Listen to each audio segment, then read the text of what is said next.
Vamos fazer essa leitura. O nosso texto está aqui em Lucas, capítulo 10, versículos de 25 a 37. Tá bom?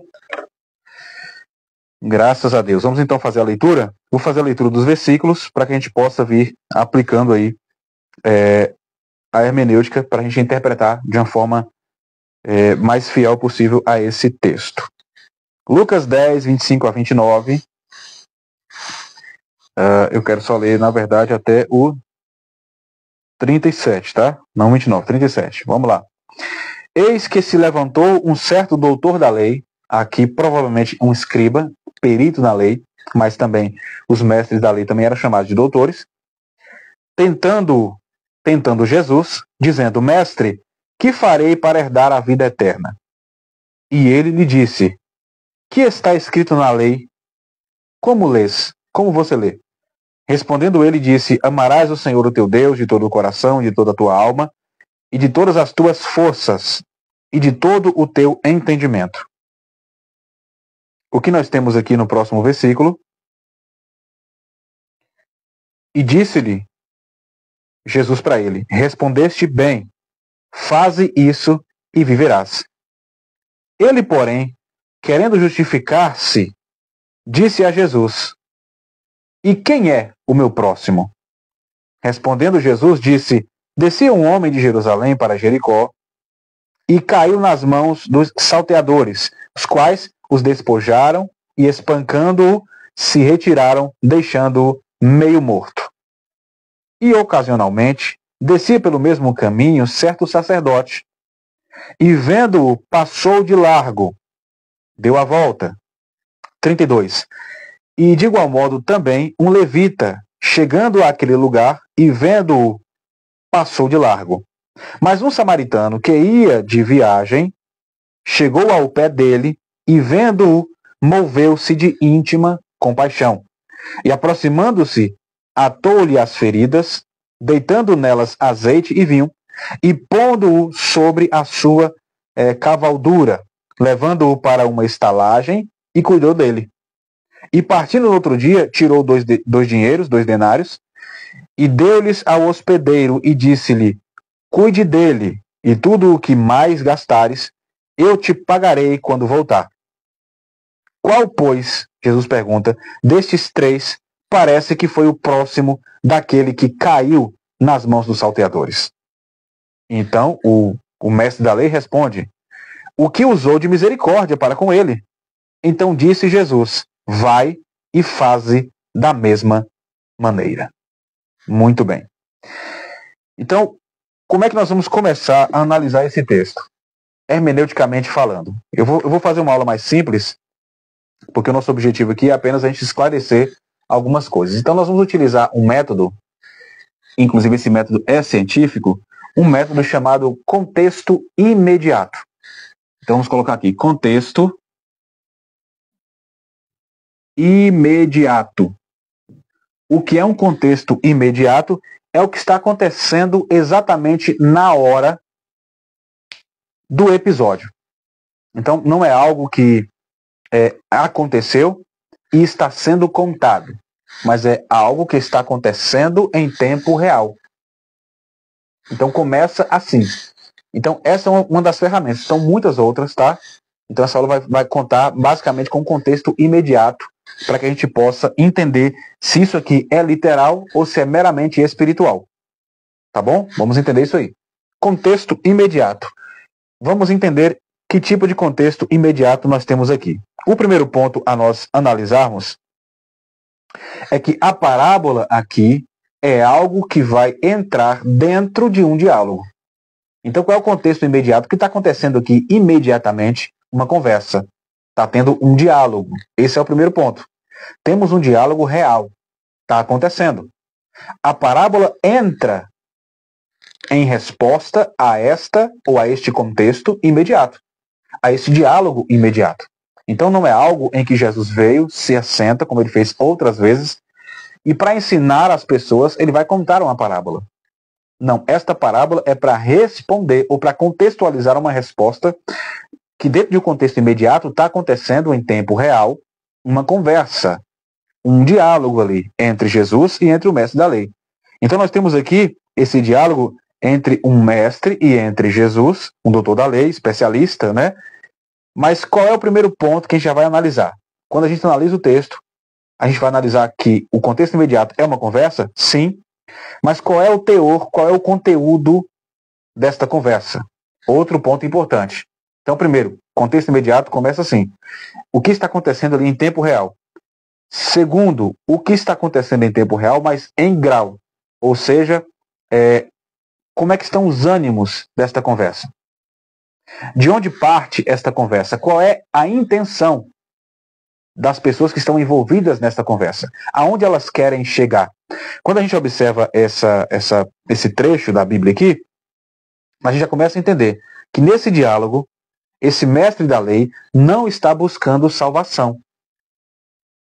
Então esse é o primeiro ponto para entender que essa parábola não é no campo espiritual. Tá? Já começamos por aí. Daí o samaritano não é Jesus.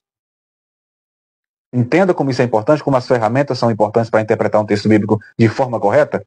Entendemos logo de início, ele não está buscando salvação. Muito pelo contrário. Ele está testando Jesus. Ele não tem intenção de ser salvo aqui. Ou seja, ele tem uma motivação orgulhosa, uma motivação arrogante, provocadora, né? E isso é coisa que a gente vê em debates hoje em dia, debates acalorados, que não servem para nada, só para um ficar testando o conhecimento do outro, o que eu acho uma grande perca de tempo. Já fui convidado para debates, não vou. Se é para a gente sentar numa mesa, para ligar os microfones, as câmeras, para a gente conversar sobre a Bíblia, mesmo que tenhamos ideias divergentes, mesmo que tenhamos pontos de vista diferentes, não tem nenhum problema, mas desde que seja uma conversa. Debates não servem para nada, tá? A não ser para elevar o ego de alguém que quer sair do debate como vencedor ou como grande ganhador daquela conversa. É isso que está acontecendo aqui. Né? Tá bem claro para a gente que essa retórica deste mestre da lei está substituindo a compaixão. Então não há aqui uma pergunta na intenção de ser salvo. Essa pergunta é provocativa. Ele quer trazer Jesus para o campo do debate, porque ele é um mestre da lei. Ele é um perito na lei. Ele é aquele que examina e ensina a lei. E Jesus é um rabino. Jesus é um ensinador. Jesus também é um mestre. De mestre para mestre. Temos aqui o quê? Temos aqui um embate entre os dois. Ele pergunta, o que devo fazer para herdar a vida eterna? Jesus vai responder ele com uma contra-pergunta. Lembra do texto que nós lemos? Olha a contra-pergunta de Jesus. Ele faz duas em uma para responder perguntando àquele mestre. Ele vai perguntar, o que está escrito na lei? Em outras palavras, você é mestre na lei. Você é perito na lei. Então, vamos lá. O que está escrito na lei? E, automaticamente, ele já vai emendar uma outra pergunta. Além de perguntar o que está escrito na lei, ele pergunta, e como você a lê? E como você a interpreta? Então percebe que essa conversa não é uma conversa sobre o reino de Deus. Já se tornou uma conversa sobre regras. Uma conversa sobre leis. Então aqui não está no campo espiritual. Entende? Começamos por aí. Então o contexto imediato é importante para isso. Para nós entendermos em que contexto tudo começa. Qual é o sentido daquilo, o que está acontecendo no ambiente, como é que estão os ânimos naquele ambiente, aonde os envolvidos querem chegar. Então um está provocando Jesus está provocando nele algo que ele está escondido atrás. Ele estava escondido atrás da lei, atrás do seu post de ser um doutor da lei. Jesus usa isso para responder, perguntando a ele, ou seja, contra o próprio. Então temos aqui agora, de uma conversa, se torna um debate. Um debate bíblico. Sobre o que está escrito e como estão interpretando o que está escrito. Isso aqui é o que Jesus está usando a hermenêutica. Lembra? O que é hermenêutica? É a arte de interpretar textos bíblicos. Esta é a pergunta de Jesus. E tua hermenêutica, como é que é? Como é que está escrito e como é que você lê? Como é que está escrito e como é que você interpreta? Olha como é que é importante. Então nós temos aqui uma indagação de Jesus, como é que você lê, e nós temos uma resposta. A resposta deste homem é uma das chaves que a gente vai conseguir interpretar melhor essa parábola aqui. Porque o homem responde, vai citar o quê? Deuteronômio capítulo 6, ele vai citar Levítico capítulo 19, versículo 18, porque ele vai dizer para Jesus, Amor a Deus e amor ao próximo. Porém, o que a Bíblia diz é que ele, para justificar-se, ele pergunta a Jesus, quem é o próximo? Quem é o meu próximo? Para justificar-se. Por que para justificar-se? Então nós temos aqui uma motivação daquele escriba, daquele mestre da lei, que não é uma motivação piedosa. Se fosse piedosa, essa conversa seria uma conversa amorosa. Mas é uma conversa de autossuficiência, de orgulho, de autoconhecimento, ou de um conhecimento da lei que ele tinha, porque ele era perito. Jesus pergunta, ele responde. E a Bíblia diz, e para justificar-se, ele vai perguntar a Jesus quem é o próximo. Ou seja, a palavra que vai aparecer aqui no grego, por isso que essas ferramentas são importantes. Essa palavra que justificar-se no grego, não quero aqui escrever ela, porque essa não é a intenção da nossa live, mas esta palavra que aparece aqui no grego, ela significa literalmente querendo tornar-se justo por si mesmo. Entende? Esse justificar-se aqui significa provar que está certo. É a intenção de alguém querendo provar que ele está certo. Então você tem aqui um debate entre alguém orgulhoso que não está buscando salvação. Está buscando apenas um debate de nivelar conhecimentos. Ou seja, ele não queria entender aqui, nesse texto, de fato o mandamento. Ele não queria saber disso. Ele não queria obedecer plenamente esse mandamento. Mas aqui, quando a gente lê esse texto, ele queria se apresentar como alguém que já era justo. Como alguém que já não tinha mais culpa porque ele conhecia a lei. Aquele que já estava cumprindo a lei. Ou seja, é uma autojustificação. Assim, ele vai querer definir aqui limites de quem ele deve amar e de quem ele não deve amar. Por quê? Porque ele já é justo. Ele já entende a lei. Já está ótimo assim. Então, se ele entende a lei, ele tem autossuficiência para escolher quem ele vai amar e quem ele não vai amar. Quem ele vai ajudar e quem ele não vai ajudar. Quem é o seu próximo e quem não é. Esse justificar-se, a denotação grega, ela é exatamente essa. Aquele que quer sair correto, ou como certo, ou como vencedor de uma conversa. Além disso, também significa aquele que quer tornar-se justo por si mesmo. Ou seja, ele está dando próprio aval de que ele sabe o que ele está falando. Né? Agora eu quero saber do senhor, e aí, o que você me diz sobre isso? Eu já sei o que eu faço, eu já sei o que eu estou falando, eu já tenho certeza do que eu faço. Né? Então você tem essa autossuficiência aqui. Isso vai se esperar para os nossos dias também. Isso aqui é muito importante. Porque hoje, frequentemente, nós temos pessoas que olham apenas no âmbito e na ótica da religião. Ele coloca o óculos da religião. Assim como esse fariseu, como esse mestre da lei estava fazendo. Conversando com Jesus, a sua autossuficiência era com os óculos da religião. Isso é muito complicado. Aonde nós temos pessoas que estão usando a religião para excluir e não para incluir. É o resultado dessa parábola. A exclusão pelo óculos da religião, não a inclusão, que era o que ela deveria fazer. Ou seja, dessa forma, a religião ela vai medir quem merece ser chamado de próximo e quem não merece. Olha que coisa pesada, triste, mas real e contemporânea. É o que acontece nos nossos dias também. Aqui não há diferença com os nossos dias. Então, por causa disso, é que Jesus conta a parábola. Então já entendemos aqui, logo de início, de introdução, usando o contexto imediato daquela conversa, já entendemos claramente que Jesus não é o bom samaritano, que a hospedaria não é a igreja, que aqueles dois sacerdotes, o sacerdote e o levita, não significa a lei que foi... Não, isso aqui nós partimos do campo da história bíblica. Eu estou falando da história dos pais da igreja, na verdade, não história bíblica, eu quero só reformular a frase, dos pais da igreja, historicamente falando. Nós temos Agostinho de Hipona, que foi quem trouxe esta interpretação, que ela galgou séculos e séculos, e pessoas ainda hoje estão sendo influenciadas, como se Jesus fosse o samaritano, né? Como a hospedaria fosse a igreja. É o próprio Agostinho quem faz isso. Nessa interpretação de Agostinho, né, de Hipona, chamado de Santo Agostinho também, esse Agostinho de Hipona, ele vai dizer que Jesus é o bom samaritano, que a igreja é a hospedaria, e ele vai remontando. Por quê? Ele vai dizer que aquela pessoa que está caída no caminho, aquele homem caído no caminho, é o homem do pecado, aquele pecado original, mas você percebe que essa não é a intenção de Jesus. Nós vamos ver isso, tá? Já aqui, só para a gente entender aqui. Então Jesus vai contar essa parábola justamente em resposta a esse orgulho, a essa altivez desse mestre da lei. Então Jesus aqui, em respondendo isso, ele traz essa narrativa para a gente, apesar de ele estar utilizando uma parábola, ele traz um significado que deve ser colocado em prática, literalmente, não espiritualmente. É literal isso aqui. Ele está usando uma figura de linguagem, uma parábola, mas a aplicação é literal. A aplicação não é simbólica. A aplicação não é alegórica, mas é uma aplicação ética e eclesiológica. Ou seja, se ela é ética e é eclesiológica, eclesia, igreja, eclesiológica é para a igreja cumprir. Ele está trazendo aqui essa ideia de uma parábola ética em que sentido?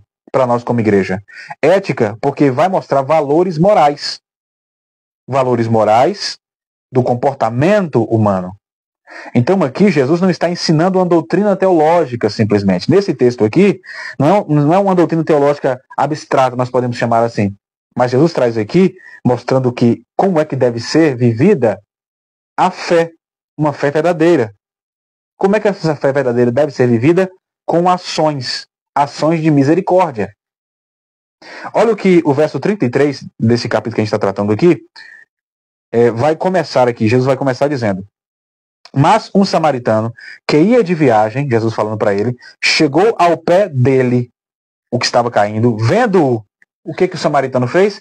Moveu-se de íntima compaixão.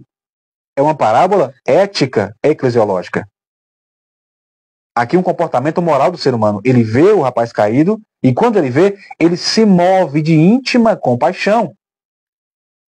Isso aqui não é no campo espiritual, não. Isso aqui é no campo físico. É no campo literal. Porque a pergunta e o embate ali lembra do contexto imediato? O que está acontecendo é literal essa conversa. Ele quer saber como é que ele faz para andar aqui. E Jesus está respondendo para ele. Aqui nós temos um termo muito abrangente e muito esclarecedor, que é a palavra compaixão. O que é compaixão? Compaixão é mover-se profundamente, ou seja, é um movimento que acontece nas entranhas. É uma espécie de sentimento visceral. Vem de dentro. É um sentimento visceral de misericórdia. E o que é misericórdia? Misericórdia não é simplesmente querer ajudar alguém. Mas misericórdia significa exatamente se colocar ou se sentir no lugar de outra pessoa. Isso é misericórdia. Por isso que a misericórdia de Jesus a gente não consegue compreender. Por quê? Porque ele é santo. E nós, sendo pecadores, ele usou de sua misericórdia. Ou seja, como Paulo disse, ele esvaziou-se de si mesmo, tornando o servo semelhante a nós. Isso é misericórdia. Ele olhou para nós e se colocou em nosso lugar. Por isso que ele é misericordioso. Misericórdia é isso. Então o que é mover-se de íntima compaixão? Compaixão é um ato profundo, visceral de misericórdia. Ou seja, é o ato de se colocar com empatia no lugar do outro. É o que Jesus está ensinando aqui. Então o samaritano vai mover-se de íntima compaixão. Então esse amor aqui ao próximo não é teórico, é prático. Não é no campo espiritual. É praticado. É isso que Jesus está ensinando a ele. E a nós aqui também nessa live. Olha o que Tiago 2, 15 a 17 vai dizer. Se um irmão ou irmã estiver necessitando de roupas e do alimento de cada dia, e um de vocês lhe disser, vá em paz, eu vou orar por você. Aqueça-se, alimente-se, até satisfazer-se. Porém, não lhe der nada, do que adianta isso? Olha o que o Tiago está dizendo. Se você disser, vá em paz, aqueça-se, alimente-se, até satisfazer-se, ele está dizendo, mas se você não der nada para ele, do que adianta isso? Olha que coisa linda. Mas o versículo 17, ele vai fechar com aquele texto que nós todos conhecemos.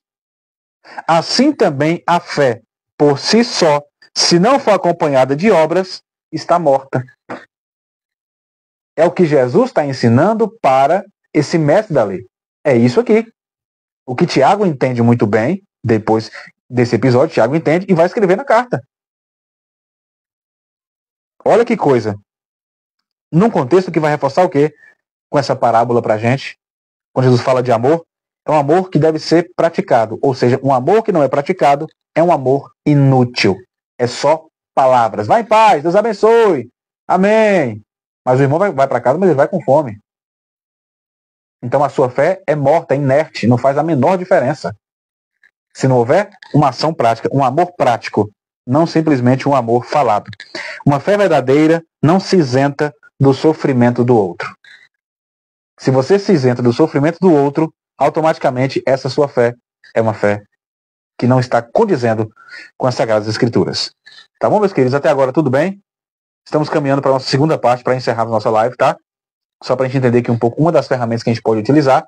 Eu só quero agora decifrar os personagens rapidamente, só para a gente entender um pouquinho o que eles simbolizam na visão de Jesus, na visão literal, tá bom? Deixa eu só ver como é que tá o chat aí, como é que tá os irmãos, e eu já volto para a gente continuar essa nossa conversa aqui, tá bom? Amém. Glória a Deus. Pessoal, até agora tudo bem? Tudo tranquilo? Podemos dar continuidade para seguirmos para o nosso fim, na nossa live?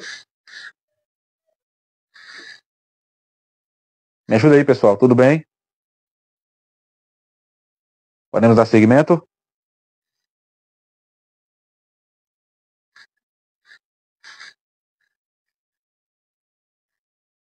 Vamos lá, vamos lá, vamos lá.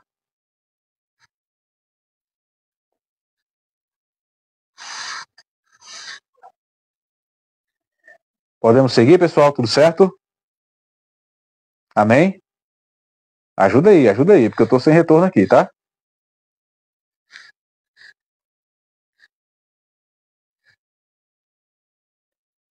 Vamos então seguir, vamos seguir. Tá bom? Porque senão a nossa live vai ficar muito extensa. E esse não é o nosso objetivo aqui, é ser mais prático, mais direto, tá bom? Ok, minha irmã, amém.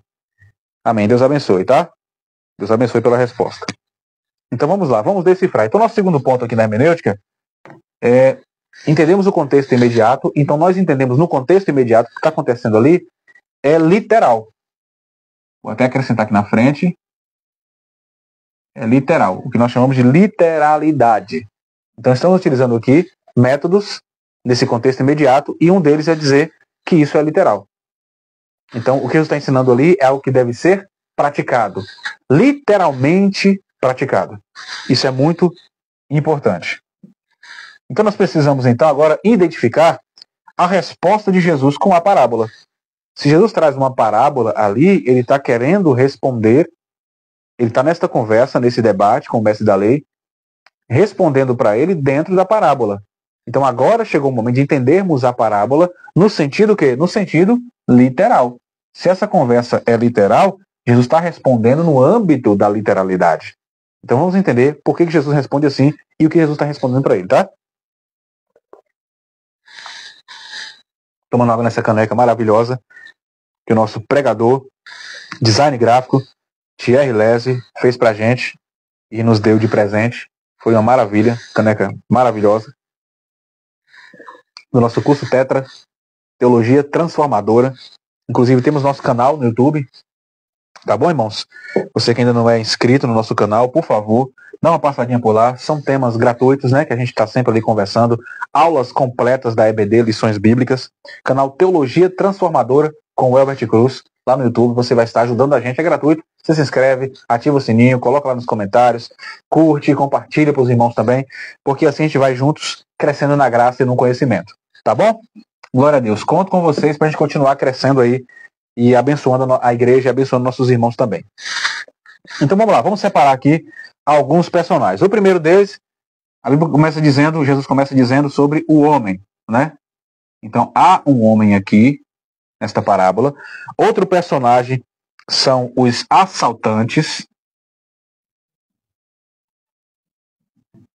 Esta é uma aula magna, é uma aula prática, tá? Sobre hermenêutica. Isso é coisa que é tratada em sala de aula de teologia, tá bom? Estou trazendo aqui para os irmãos para a gente poder juntos crescermos aí na graça e no conhecimento. Então pegue isso aqui, depois você vai tirar um print desse quadro, você também pode estar fazendo suas anotações. Então é assim que a gente vai repartir um texto. Personagens, o homem, os assaltantes, outro personagem, ou os outros dois, é o sacerdote e o levita. Né, eles dois são personagens diferentes, mas estão no mesmo enredo, então eles precisam estar alinhados aqui e juntos simbolizam e vão significar a mesma coisa, nós temos também outro personagem que é importante, que é o principal, que é o samaritano. O samaritano, isso aqui é muito importante. Nós temos também a hospedaria. E isso aqui é de suma importância, tá? Então nós temos também aqui o cavalo, que nós não vamos colocar aqui, a gente pode colocar junto com o samaritano quando falarmos um pouquinho aí sobre o cavalo. Então vamos lá. A início de conversa com esses personagens, deixa eu trocar aqui de cor para ficar mais prático. A início aqui de conversa, nós já tratamos aqui de repartir o texto com os principais personagens para entendermos. Literalmente falando, se é de forma literal, Jesus não está aqui tentando dar nome a esse homem. Então você já percebe que Jesus não está interessado em dar o RG, o CPF, o endereço, o CEP da rua, qual é o arroba, né, desse homem. Não, é um homem. É só um homem. O que significa dizer que esse homem representa qualquer um. Ou seja, qualquer pessoa. Qualquer pessoa. Ele é só um personagem dessa parábola. Só para ele criar um cenário e incluir o mestre da lei nesse cenário. Para ele se sentir participante desse cenário. Para ele entender qual seria a atitude dele com o pensamento da interpretação da lei. Jesus pega ele e coloca nesse enredo para que ele possa entender qual seria o papel dele. Em outras palavras, o que você faria, mestre da lei, se você estivesse aqui? Então está no campo literal, não é no campo espiritual. Isso é muito importante. Então aqui não há uma necessidade de Jesus de identificar que pessoa é essa. Então aí é qualquer pessoa, né? Qualquer pessoa. Ou seja, qualquer pessoa no mundo. Qualquer pessoa no mundo. Tá? Então nós temos aqui algo muito importante, é que vamos falar então dos assaltantes. Quem são esses assaltantes? Esses assaltantes falam da maldade, né? Ou seja, a maldade, os maldosos. Por quê? Porque é isso que acontece aonde? No mundo. O mundo jaz do maligno, né? É o que a Bíblia diz. Então o que nós temos no mundo é maledicência, é a pessoa, cada um querendo ser melhor do que a outra, cada um querendo derrubar a outra, é assalto o tempo todo, é morte o tempo todo, assassinato o tempo todo, é roubo seguido de morte o tempo todo. Então aqui é o que? É a maldade do mundo. Representa isso, as maldades do mundo, né? A violência, aqui a gente pode até acrescentar, porque isso é muito importante, a violência, as angústias, enfim, e por aí sucessivamente. Nós temos outra repartição, que são o sacerdote e o levita, esses dois que entram aí também. Representa o quê? Agora sim, nós temos algo que é mais denso. O sacerdote e o levita vai simbolizar a religião. Lembra quem é que está conversando com Jesus? É um religioso, é um mestre da lei. Então aqui Jesus vai incluir ele aqui, ele entra aqui na parábola. Mas Jesus cria esse enredo para colocar ele dentro dessa narrativa aqui. Para ele entender quem é ele aqui nessa grade. Isso é muito importante. Então o sacerdote e o levita aqui é a religião. Isso é muito importante. O samaritano, e já a gente volta para poder falar um pouquinho sobre cada um deles, que é a figura central aqui. O samaritano vai representar aquele que é rejeitado. Por quem? Olha aqui. O rejeitado. Rejeitado por quem? Deixa eu ligar ele aqui. Pela religião. Lembra que ele estava respondendo para Jesus, tentando justificar-se? E justificar-se significa dizer que ele está certo, que ele sabe o que ele está falando, que ele é um mestre da lei. Ou seja, ele acha que ele tem a condição de escolher quem é o seu próximo e quem não é. De quem ele vai ajudar e de quem ele não vai ajudar. Esse óculos da religião vai fazer o quê? Vai definir quem pode ser aceito e quem não pode ser aceito. Quem pode ser aconchegado e quem pode ser rejeitado. Então o samaritano aqui vai entrar como aquele que é rejeitado. Rejeitado por quem? Pela religião. Olha como é que isso é importante. Mas nós temos também a hospedaria. Ou seja, a hospedaria é o que? Fala do cuidado. Não é simplesmente um lugar recluso. Aqui fala do cuidado. Esse ambiente é um ambiente de cuidado. Esse é o sentido aqui. Então, se essa parábola ela é para ser levada para o campo literal, tudo isso aqui também é no campo literal. Ou seja, fala da nossa vida no cotidiano. Fala da nossa vida no dia a dia. Tá bom? Fala sobre isso. Então, para a gente caminhar para o fim da nossa live, só para a gente entender aqui um pouco o que nós vamos aprender com isso, o primeiro ponto aqui, o homem, qualquer pessoa. Ou seja, o foco aqui está na necessidade do ser humano.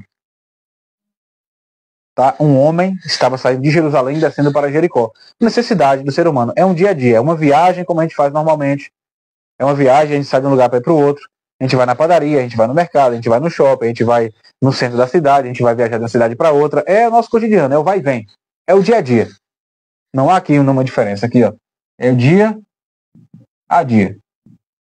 Nossa rotina.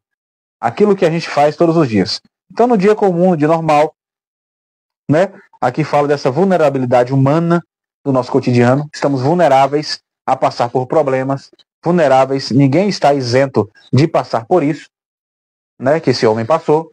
Então, o homem que vai descendo de Jerusalém, lugar de paz, completa paz, cidade do Senhor, ele está indo para Jericó.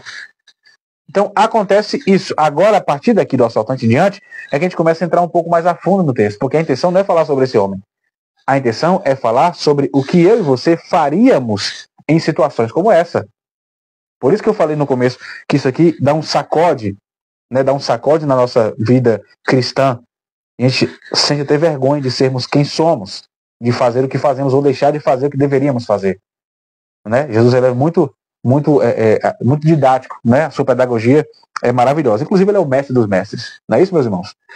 Então, nós temos aqui o assaltante, ou os assaltantes, que fala sobre a maldade, né? As pessoas maldosas, a violência, as angústias. Então, vai representar esse mal presente. Mas nós temos, nesse ambiente de maldade, de violência, nós temos a religião.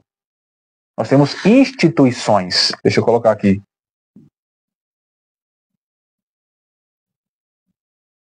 Não temos? Pois é, o Jesus está dizendo no meio de um mundo como esse, no seu cotidiano, maldade, violência, nós temos alguém que se chama de religião, de instituição. Alguém que representa esta religião, representa esta instituição, representa esta denominação, representa aquela placa que está na porta, representa aquela carteira de membro, aquela carteira de obreiro, aquela carteira de pastor, aquela carteira de presbítero. Né? No meio de um mundo como esse, tem essas pessoas aqui. Mas o que elas estão fazendo? Em outras palavras, para o mestre da lei, o que você está fazendo? O que aqueles que estão junto com você nas academias estão fazendo? Por isso a pergunta, a gente não pode esquecer, por isso a pergunta inicial, o que está escrito na lei e como você a interpreta? Como está escrito lá e como é que você vê, como é que você lê? Ou seja, nosso negócio aqui é entre eu e você. Então aqui Jesus traz ele para dentro desse campo para trazer um raciocínio para ele e para nós também. Então nós temos aqui Jesus falando para ele, a religião de você está falida. Aqui é uma falência.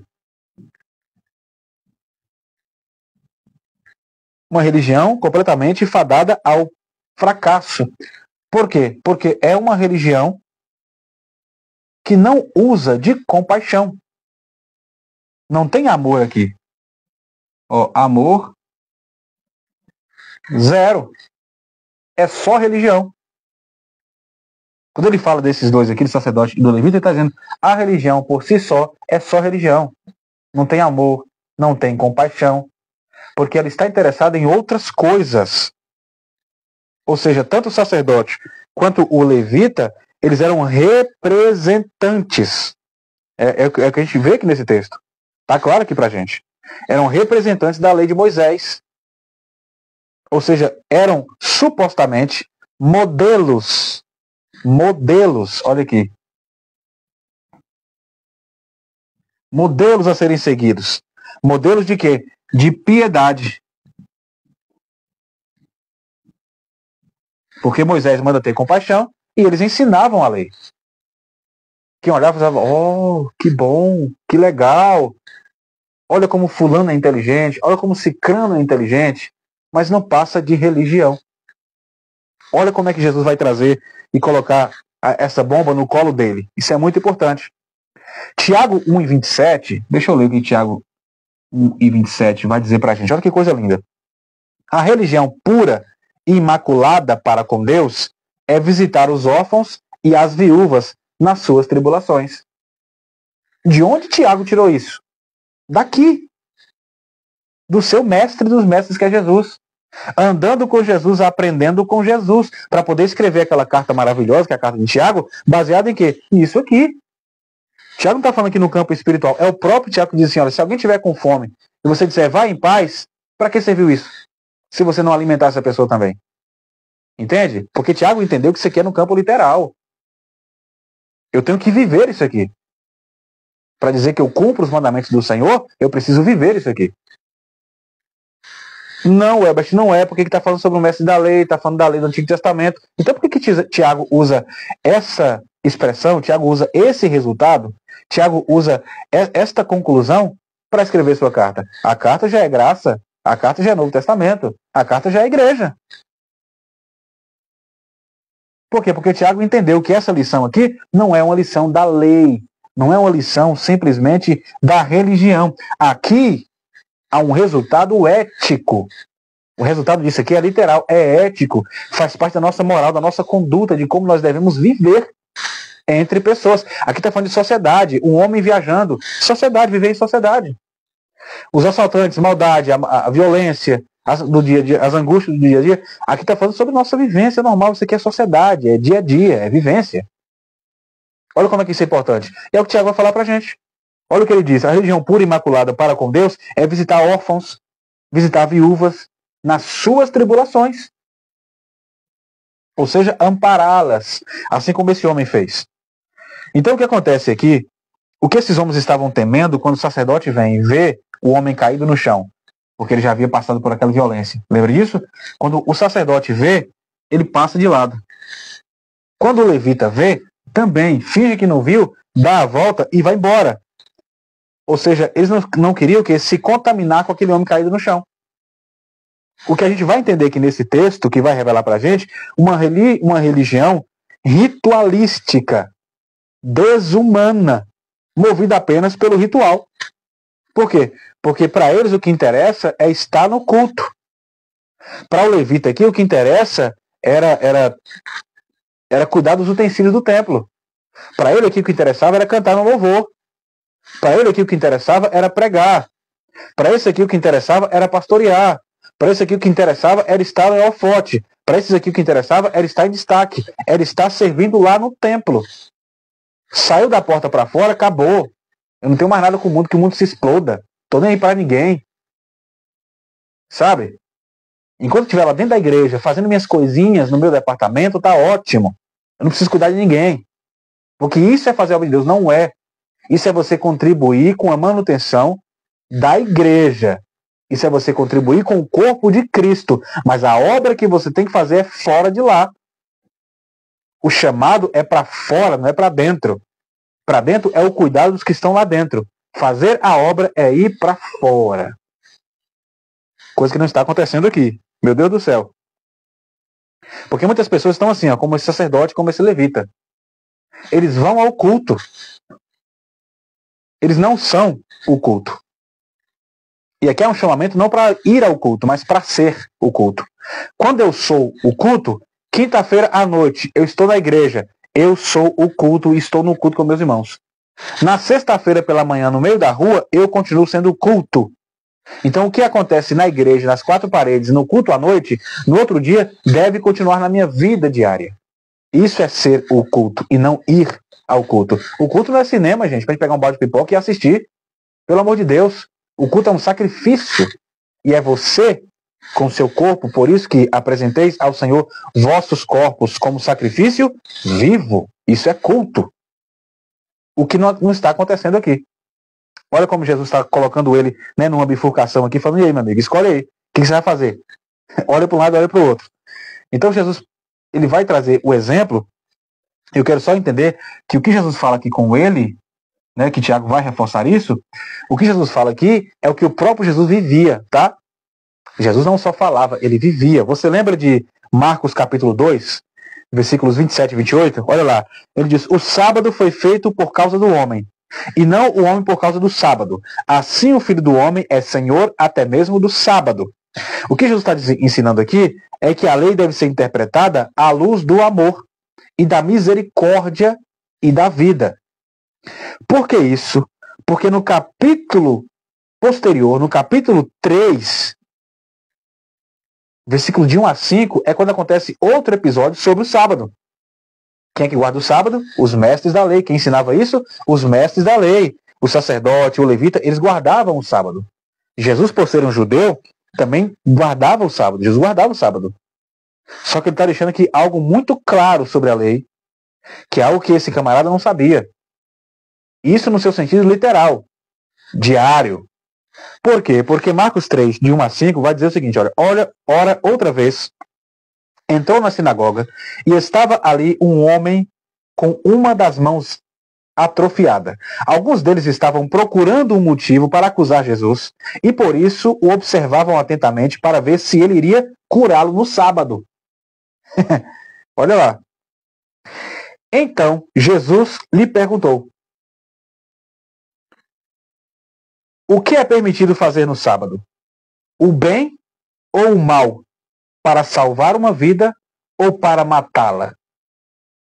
No sábado. Olha lá. Sacerdote, levita, religião, no sábado. Irado, Jesus olhou para os que estavam à sua volta e, profundamente entristecido por causa dos seus corações endurecidos, religião, olha lá, passou a distância e não ajudou o homem caído. Jesus, indignado por causa do endurecimento dos seus corações, disse ao homem: estenda a mão. E ele estendeu. E ela foi restaurada. Ou seja, Jesus curou aquele homem no sábado, mesmo a lei não permitindo. Por quê? Porque a não permissão de ajudar alguém num dia de sábado era a lei da religião. Porque o que é guardar o sábado é vivê-lo para Deus. O que é guardar o domingo é usá-lo para louvor e glória de Deus. Não é eu colocar uma rede, colocar os dois pés para cima, porque é dia do Senhor, é dia de descanso. Não é nesse sentido. É o descanso do meu trabalho na minha semana. Eu passo a semana inteira trabalhando para mim.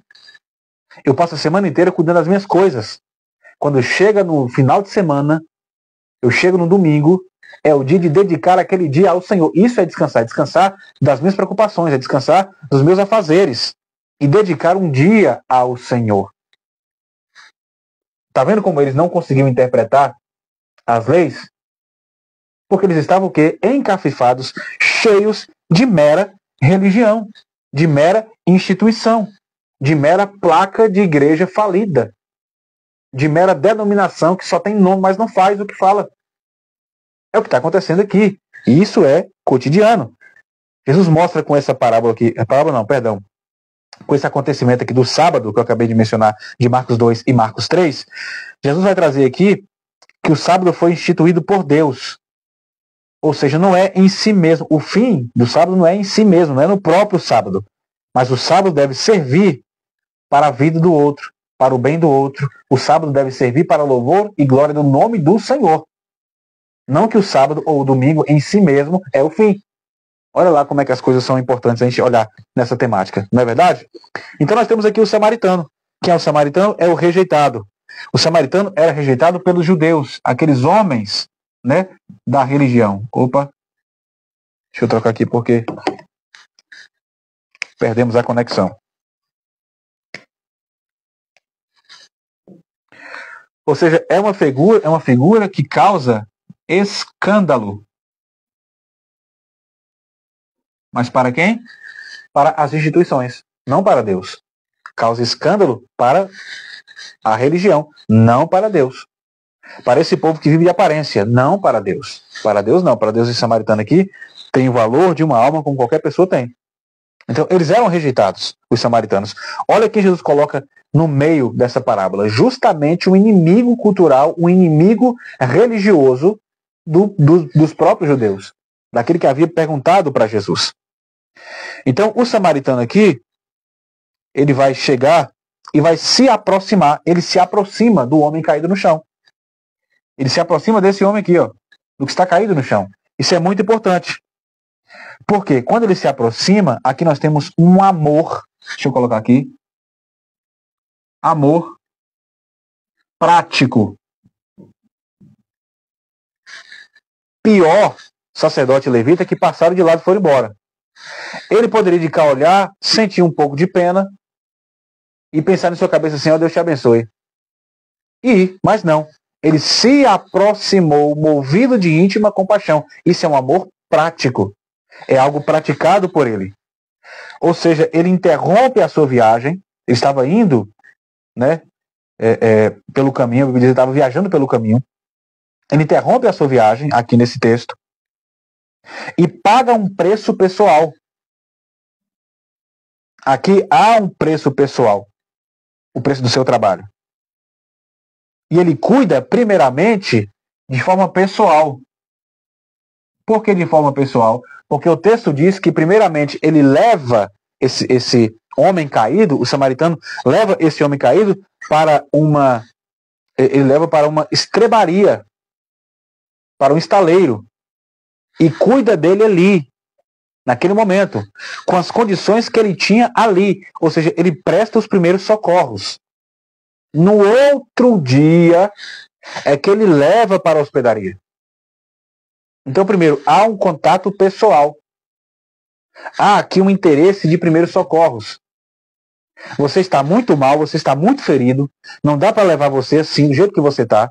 Então, eu vou procurar algum lugar aqui mais próximo para que eu possa te colocar, para você repousar, e eu vou cuidando dessas feridas. Ele pega vinho que ele tinha, ele pega azeite que ele tinha e vai derramar sobre as feridas para quê? Para limpar as feridas, para poder desinfeccionar as feridas. Para que aquele homem pudesse respirar um pouco mais, recuperar um pouquinho durante aquela noite, para no outro dia, então, ele levar a algum local mais adequado para aquele homem descansar. Olha, ele interrompe a viagem para fazer tudo isso. Isso é uma ação literal. Isso é uma ação prática. Isso está acontecendo aqui no dia a dia. Então nós temos aqui um modelo de discípulo prático, ou discipulado prático, que eu devo viver na minha vida como crente. Então a misericórdia, ela só é vista quando ela está acompanhada da responsabilidade. É o que esse homem faz aqui. Então ele age com generosidade, mas ele age com fé. O samaritano ele age com misericórdia, mas ele age com fé. Aqui nós temos isso aqui que é muito lindo. Jesus está aqui subvertendo a expectativa religiosa e étnica. Por que isso? Porque o próximo aqui, isso é muito importante aqui no texto, ó, porque o próximo aqui, ele não é apenas um conterrâneo, não é alguém da sua religião, mas qualquer um que age com misericórdia, mesmo com um inimigo cultural. Então, se esse homem estava descendo de Jerusalém para Jericó, isso é território de Israel. Esse homem é judeu. Esse homem aqui, ele é judeu. Entenda bem isso. E quem vai mover de íntima compaixão para com o judeu é um samaritano, que é um inimigo religioso de um judeu, e vice-versa. Ou seja, quem é o samaritano aqui? Que é aquele rejeitado, o escandalizado pelos judeus. É aquele que vai trazer para a gente aqui um ensinamento poderoso. O que? Ele é aquele que quebra barreiras religiosas. E aqui eu vou com a Bíblia, aqui eu vou com o Senhor Jesus. Quebrando barreira religiosa. Ou seja, nossas igrejas, na grande maioria, não dá uma cesta básica para alguém se não for da mesma denominação. Se a pessoa professa uma fé diferente e ela está passando necessidade, ela está precisando ser ajudada, a igreja não tem condição de dar uma cesta básica. Por quê? Porque não faz parte da gente, não é dos nossos. Agora tem gente, às vezes, dentro da nossa própria igreja, que não tem tanta necessidade assim, mas recebe. Por quê? Porque faz parte desta igreja aqui. Claro que a gente tem que ajudar.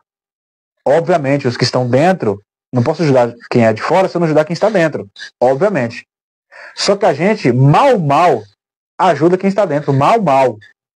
E quem está de fora, a gente nunca ajuda. Porque nós mesmos criamos esta barreira pela religião. O que os irmãos acham que esse homem, qual foi o entendimento desse homem depois desse episódio para com o samaritano? Ele percebeu, ele entendeu. Nós não precisamos ter essa divisão. Aqui há uma quebra de divisões. Ou seja, quando a igreja ela age independentemente da pessoa, mas ela age mediante o evangelho, se uma pessoa é daquela denominação ou se ela é de outra, não importa. O que importa é o ser humano que está por trás. E aquela pessoa que está sendo ajudada, ela vai abrir o olho e ela vai entender o que está acontecendo. Esta é uma forma de você evidenciar Deus em sua vida. É a forma prática, é a forma que eu vou visivelmente dizer que eu tenho fé em Jesus. É através das minhas práticas. Esta prática vai trazer isso. E a pessoa vai entender claramente o que está acontecendo aqui. Esse homem judeu entendeu a atitude do samaritano. Que independentemente da religião da pessoa, do que ela está professando, você não tem nada a ver com isso. Não é você o juiz da pessoa. Não é você quem vai condenar a pessoa. Você tem um papel a cumprir como crente. Se você não cumpre visando que você pode definir quem é seu próximo e quem não é, você não passa de um fariseu. Você não passa desse mestre da lei que o próprio Jesus está aqui rechaçando. Você não passa de um camarada como esse, que para justificar se pega um versículo bíblico, não, mas não é dos nossos, porque isso e aquilo. Ou seja, você altamente se coloca como juiz para definir quem é seu próximo e quem não é. Quem você vai ajudar e quem você não vai. Olha como Jesus ele está nos ensinando nessa live. Olha como ele está nos ensinando a sermos mais piedosos com as pessoas. Isso é evidenciar o próprio Senhor Jesus Cristo. Isso é muito importante. Ou seja, esta inclusão aqui quebra preconceitos raciais, preconceitos étnicos, preconceitos religiosos. Porque na hora de você ajudar, isso é outra coisa. Na hora de você ajudar, não é quem você olhar. É prostituta, seja quem for, é cafetão, seja quem for, vive nas ruas, seja quem for, faz falcatrua, seja quem for, é assaltante, é ladrão. Jesus foi crucificado no meio de dois ladrões. Um olhou para ele com um olhar como quem queria ajuda, e Jesus fez o quê? Estendeu a mão e disse, hoje mesmo te digo, estarás comigo no paraíso. Era um ladrão, era um malfeitor. E Jesus fez o quê? Salvou aquele homem. Por quê? Porque Jesus, nesse ato de salvar, no ato de ajudar, não se olha a quem eu estou ajudando. Eu tenho que olhar para mim, eu preciso fazer isso, independentemente de quem vai receber. Essa aqui é a grande finalidade dessa parábola. E a pergunta final de Jesus é a chave para tudo isso aqui, tá? Segura aí, porque nos próximos 5 minutos a gente termina essa live, tá? Então, terminando aqui, depois dele cuidar desse amor prático e pessoal, ele vai cuidar. O samaritano vai cuidar, quebrando essas barreiras. Então, esse amor pessoal, no outro dia, ele faz o quê? Ele traz o homem para a hospedaria. Depois de cuidar, né? Pessoalmente, ele traz para a hospedaria. O que é hospedaria? É lugar de cuidado, um lugar mais apropriado. E o que acontece? Ele paga. Ele paga a hospedaria para hospedar esse homem por 2 dias. Ele diz assim, olha, o que você mais puder fazer por ele, faça. Quando eu voltar de viagem, eu vou passar por aqui e eu vou acertar a nota. Ou seja, coloca na nota aí o que vocês vão precisar para cuidar dele, ou seja, para continuar cuidando das feridas, para deixar ele dormir aqui. E quando eu voltar, o custeio é por parte de quem? Do samaritano. Quando eu voltar e passar por aqui, eu vou pagar isso que vocês estão fazendo por ele. Então, os denários aqui, o dinheiro que ele pagou, representa o quê? Representa um custo de amar. Amar custa. Amar dá trabalho. E muitas pessoas não querem custear isso. Muitas pessoas não querem ter esse trabalho de amar. O que custou para Jesus amar a mim e a você? Porque Deus amou o mundo de tal maneira que lhe custou o seu filho unigênito. Isso é amor. Amor custa. Há um preço a ser pago. E a hospedaria é esse preço. Só que, além disso, aqui é compromisso.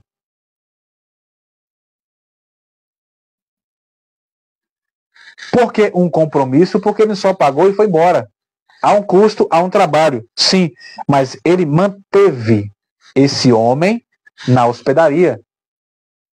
Isso é manutenção, compromisso, responsabilidade.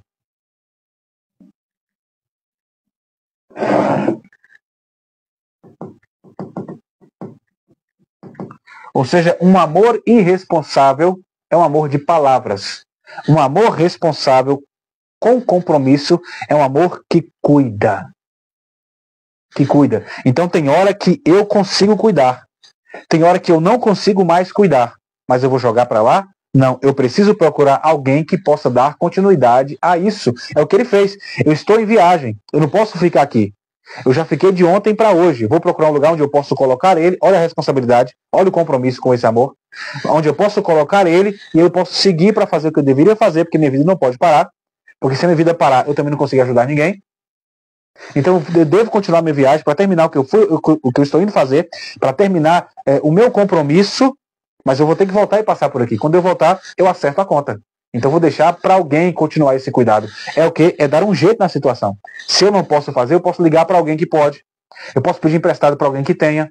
Eu posso dar um jeito. E se eu não conseguir emprestado? E se eu não conseguir alguém que possa dar continuidade? Você tentou. O que não dá é para ser negligente, como o sacerdote e o levita fizeram. Mas você tem que tentar fazer alguma coisa. Foi o que ele fez. Ele tentou e conseguiu. Então, nós vamos entender, para finalizarmos aqui, e essa live termina exatamente agora, é a pergunta de Jesus no final, que vai estar no versículo 36. Depois de contar isso aqui, Jesus faz uma pergunta que vai chocar aquele mestre da lei. Qual é a pergunta de Jesus? Qual desses três te parece que foi o próximo daquele que caiu nas mãos dos salteadores, nas mãos dos assaltantes? Jesus inverte a pergunta original. Esse é o grande ponto aqui. A inversão da pergunta de Jesus. Eu vou ler de novo a pergunta. Olha o que Jesus pergunta. Qual desses três, o sacerdote, o levita ou o samaritano, qual desses três, olha a pergunta de Jesus, te parece que foi próximo daquele que caiu nas mãos dos salteadores? Lembra da pergunta provocativa?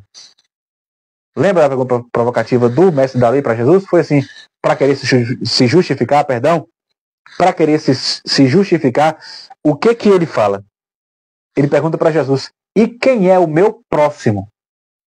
Em outras palavras, quem é que eu vou escolher para ser o meu próximo? A pergunta não é, quem é o seu próximo? Ou seja, a pergunta não é quem é o próximo do sacerdote, o próximo do levita ou o próximo do samaritano. A pergunta é inversa. Olha a pergunta de Jesus. Qual desses três te parece que foi próximo do homem caído? Então, o próximo aqui não é o outro. O próximo é quem faz. Ou seja, o que Jesus está dizendo é que a pessoa, nesse caso, vamos colocar eu e você aqui, no lugar de samaritano, que aqui o próximo é o samaritano, não é o homem caído, tá?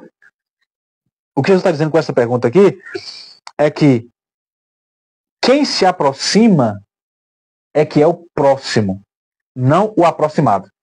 Você consegue entender o teor dessa pergunta? Olha lá, qual desses três parece que foi o próximo daquele que caiu? É você quem tem que se aproximar. Não é o caído que tem que pedir ajuda. É você que tem que ir. Você é o próximo dele. Ele não tem ninguém. Ele está caído. Ele está abatido. Ele não tem perspectiva. Ele está sem ajuda.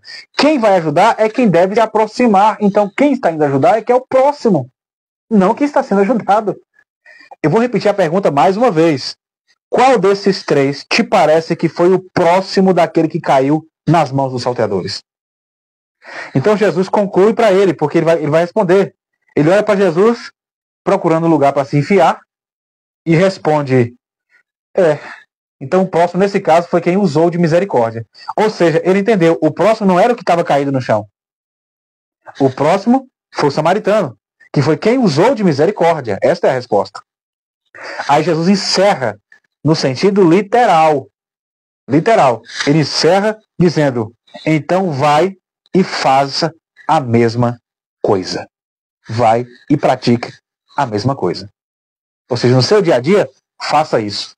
Não procure saber quem é o seu próximo. Você é o próximo de alguém. É você quem vai fazer por alguém. E não sair por aí definindo quem é o seu próximo e quem não é. Não é assim que funciona. Ou seja, volta à pergunta inicial desse diálogo. Quando Jesus pergunta para ele o que está escrito na lei e como você a interpreta. O que está escrito lá e como é que você a lê. Olha como é que isso é muito importante. Então, quando Jesus fala assim, vai e faze assim, essa expressão grega aqui não é uma expressão vai lá e faz uma vez. É uma expressão rotineira, do cotidiano. O que ele está dizendo é, você precisa ser constante, não teórico, prático, mas constante. Faça isso todas as vezes que forem necessárias. Então, meus queridos, para nós terminarmos a nossa live, só para a gente entender aqui, que essa parábola ela não pode ser alegorizada, não é no campo espiritual. Esta parábola é no campo literal. Você precisa fazer isso. Tá? Você precisa fazer isso. Isso é que você vai evidenciar a sua fé. Porque a fé sem obras é morta. Tá bom?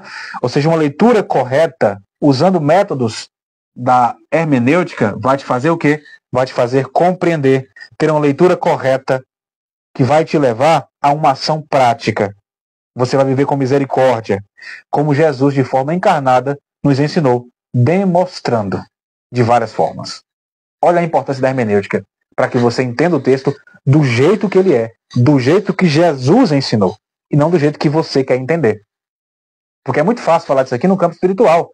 É só orar por alguém, tá ótimo. Mas quando você entende que isso aqui é literal, aí você sente o peso. Que você vai ter que ser samaritano, que vai ter custo, que vai ter uma praticidade, você vai ter que amar essa pessoa. Se precisar, você vai ter que colocar a mão na massa. Se precisar, com responsabilidade e compromisso, você vai ter que arcar com isso.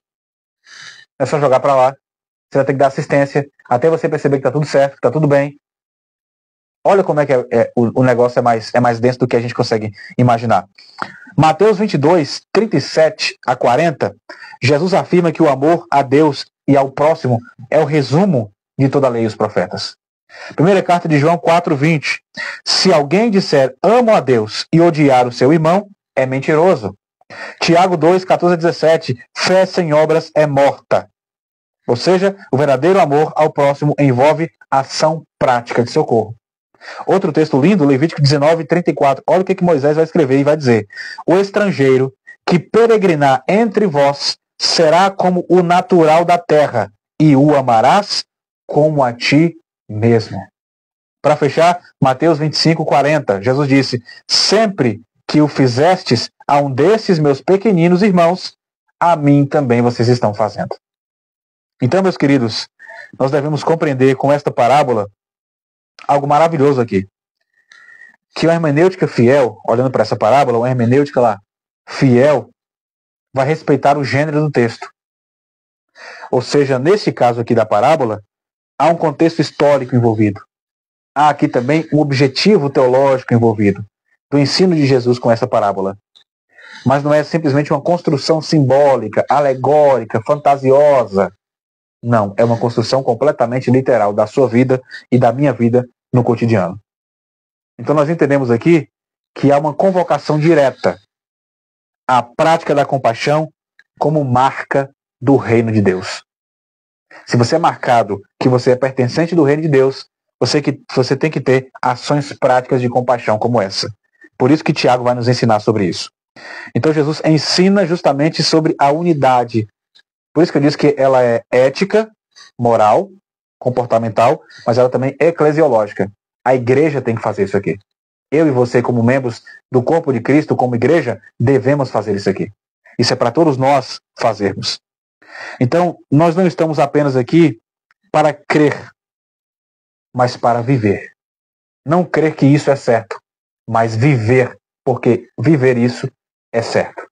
Não é só na teoria, é na prática, com compaixão, com justiça, com amor, com fidelidade. Então, para encerrar, a verdadeira fé cristã se expressa em compaixão, compaixão encarnada, responsabilidade contínua e inclusão corajosa. Termino aqui com o eco eterno desta parábola, que é como Jesus encerra com uma pergunta: vai e faze o mesmo. Vá e faça a mesma coisa. A minha pergunta é: você tem feito ou você só tem falado? Você tem cumprido ou você só tem dito? É bonito de se expressar ou o trabalho de fazer vale a pena? Como é que você olha e como é que você enxerga? Olha o que Jesus perguntou. Como é que você lê os evangelhos? Como é que você lê Atos? Como é que você lê as cartas? E a segunda pergunta é: como é que você as interpreta? Como é que você faz? Qual é a sua visão disso? Como é que você lê? Você lê para praticar ou você lê apenas para internalizar mentalmente e balbuciar e falar no microfone? Enfim, ou é para viver o que você está lendo? Tá? Então, essa é a nossa aula de hoje sobre hermenêutica, uma aplicação direta no texto. Teríamos outras coisas para falar, mas nossa live ficaria gigante, não é nosso objetivo. Mas aqui há uma expressão, aqui há uma interpretação direta desta parábola tão poderosa e tão maravilhosa. Então, esta parábola é num sentido literal, que eu e você devemos praticar todos os dias, tá? Espero que o Espírito Santo de Deus tenha falado ao seu coração e que você se policie quanto a isso. Que você lembre disso, tá? Sei que eu, que estou falando com vocês aqui, deixo a desejar em muita coisa. Mas eu tento, de um jeito, quem me conhece sabe, os lugares onde eu vou, o que eu faço, eu não preciso falar aqui nessa live, não tem nenhuma necessidade disso. Os lugares onde eu contribuo, tanto, né, financeiramente, como com alimento, com coisas para uso de higiene pessoal, também pessoalmente para estar lá orando também pelas pessoas, pregando também, esses ambientes assim, né, que são ambientes bem complicados, não preciso estar mencionando e dando nomes aqui, mas eu tento fazer de alguma forma, não estou parado quanto a isso, mas eu sinto no meu íntimo que eu preciso fazer mais. Eu preciso fazer mais. E como eu preciso fazer mais? E que você tenha também esse pensamento. Precise fazer mais. Queira fazer mais. Para que o Senhor Jesus possa olhar para você e dizer: não, esse aqui de fato tem fé. Por quê? Porque as suas obras evidenciam a fé que ele tem. Porque ele tem obras resultantes de sua fé. Porque ele olhou para mim, ele viu o que eu ensinei e está praticando o que eu ensinei. Que o Espírito Santo fale melhor ao seu coração, tá? Quero só nesse momento aqui só fazer um convite para você estar indo no nosso canal no YouTube, canal Teologia Transformadora com o Herbert Cruz. Se inscreva, ative o sininho e tenho certeza que o Espírito Santo de Deus vai falar com você através dos nossos vídeos, porque são vídeos que são feitos com carinho, vídeos simples, mas feitos com carinho para ajudar a você crescer na graça e no conhecimento. Temos também aulas completas, né? Na Escola Bíblica Dominical, é muito bom para você estar também aí se antecipando e aprendendo a palavra de Deus. Pessoal, nós aplicamos aqui a hermenêutica bíblica, tá? Que é uma disciplina, mas eu tenho um curso completo sobre todas as ferramentas que nós podemos usar na interpretação bíblica para te ajudar a ter uma melhor interpretação dentro do texto sagrado, tá? Esse curso chama-se Além da Superfície. Vamos sair da superfície, vamos se aprofundar. Ou seja, vamos interpretar os textos de forma aprofundada, como fizemos aqui. Isso é o curso. Então nós vamos aplicar em outros textos com outras ferramentas também. Temos linguagem simbólica, linguagem alegórica, linguagem de parábola. Nós temos figuras de linguagem, linguagem profética, linguagem poética. A literalidade específica de cada texto. A linguagem, a gramática de cada texto. Tudo isso conta para você ter uma boa interpretação, tá? Então, se você quiser fazer parte deste curso, tá? Não é um curso gravado, para você ter uma ideia como é um curso assistido. É um curso gravado, assistido diretamente. Perdão, não é gravado. É um curso ao vivo. São 6 aulas que a gente vai se encontrar uma vez por semana, ou seja, são 6 semanas em que uma vez por semana a gente se encontra. Você liga o seu celular, eu ligo o meu aqui, e a gente ao vivo faz uma aula exclusiva, tá? Onde a gente vai aplicar, a gente vai explicar as ferramentas e aplicar em um texto, semana após semana. Depois de 6 semanas, tenho certeza que você vai ter uma visão de uma forma mais clara de poder interpretar da melhor forma possível os textos sagrados para que você possa entender exatamente o que Jesus nos ensinou e o que ele quis passar para a gente com as escrituras sagradas. Tá bom, gente? É o curso Além da Superfície, interpretando a Bíblia de uma forma aprofundada, tá bom? Aqui nesse chat aqui embaixo também, você pode estar me chamando no direct aqui, pode estar também entrando em contato pelo WhatsApp, tá? Enfim, fique à vontade para a gente estar estudando junto, tá? Que Deus abençoe sua vida em nome de Jesus. Espero que você tenha gostado. Espero que você compartilhe, né, para outras pessoas também, que você coloque em prática, tá? Tudo que a gente falou aqui, que seja um divisor de águas para a tua vida, tá bom, pessoal?